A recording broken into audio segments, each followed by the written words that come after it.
Olá, irmãos, tudo bem? A paz do Senhor. Eu estou passando aqui para compartilhar um breve pensamento contigo, a fim de edificar o teu coração. Eu chamaria esse pensamento de quem governa as nossas vidas.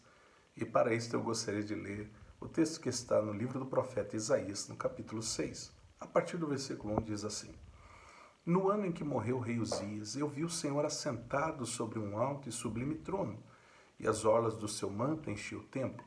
Ao seu redor havia serafins, cada um tinha 6 asas, e com duas cobriam o rosto, com duas cobriam os pés, e com duas voavam.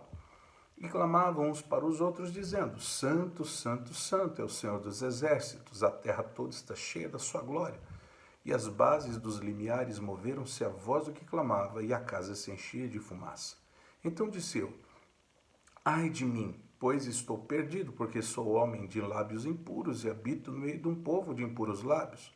E os meus olhos viram o rei, o Senhor dos exércitos.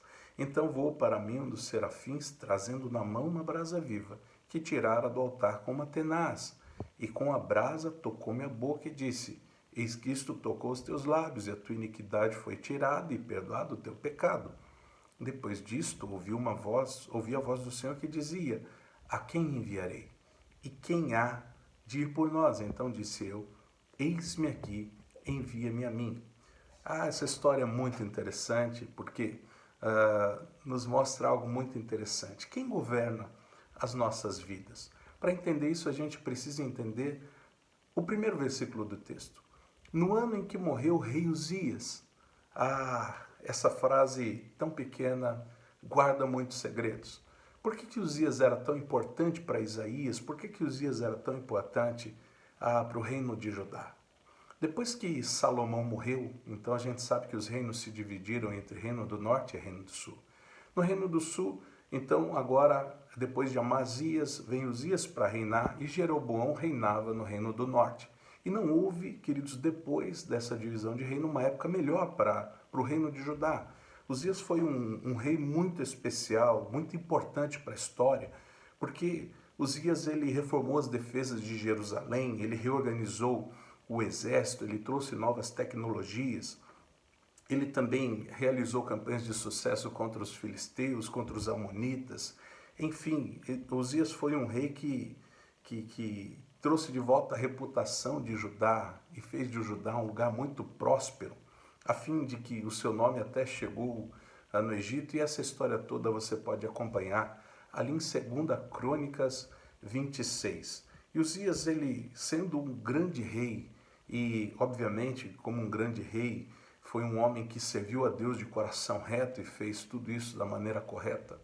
Mas lá para o final do seu reinado, Uzias se inflamou com orgulho. Vendo o resultado do seu reinado, vendo Judá em prosperidade, construindo fortalezas estratégicas, a história está em 2 Crônicas 26 e é uma história linda, você pode ler a história ali de Uzias. E apesar disso tudo, Uzias deixou que o orgulho entrasse no seu coração. Em determinado momento, ele foi tentar oferecer sacrifício ao Senhor no templo.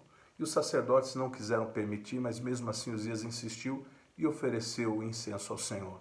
E por esse pecado, Uzias foi tomado por uma lepra que o isolou e o deixou afastado do seu reinado. E então essa doença, a lepra, levou Uzias até a morte. Quando Uzias morre, é como se o povo ficasse: e agora? O que nós vamos fazer? Porque Uzias foi um grande rei. E agora, o que a gente vai fazer? É compreensível que até mesmo os profetas, né, Isaías e outros profetas, Amós também participou desse período, ficassem: agora, Deus, o grande rei que foi levantado morreu, o que a gente vai fazer? Então diz que no ano que morreu o rei Uzias, eu vi o Senhor. Sabe o que significa? Que Deus sempre vai ser o rei. Deus sempre vai governar as nossas vidas. Nós não estamos pautados em governo, naqueles que nos governam humanamente. Nós estamos pautados em quem nos governa como filhos. E esse quem governa é o Senhor.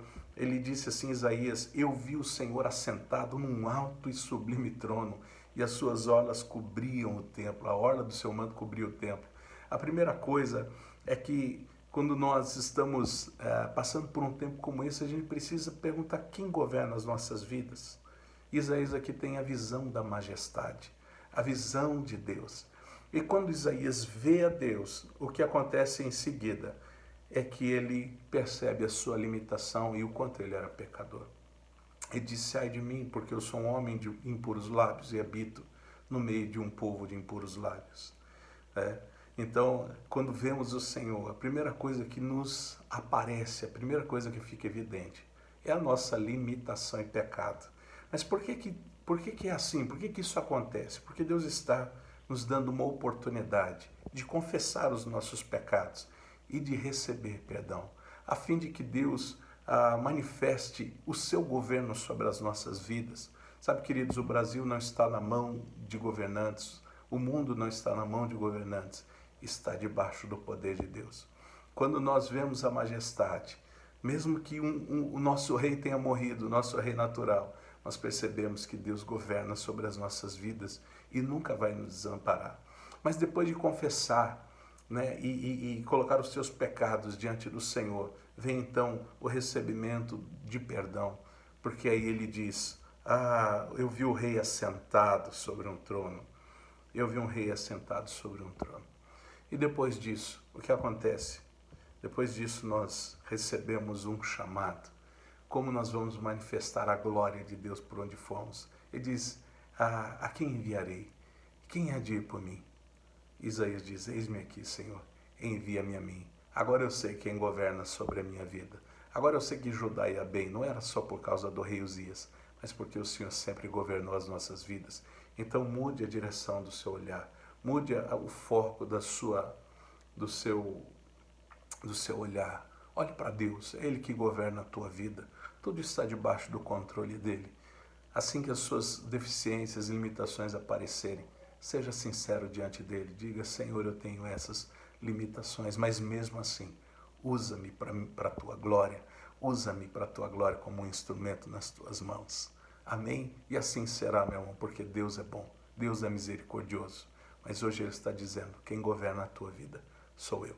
Amém? Receba essa palavra no teu coração, em nome de Jesus.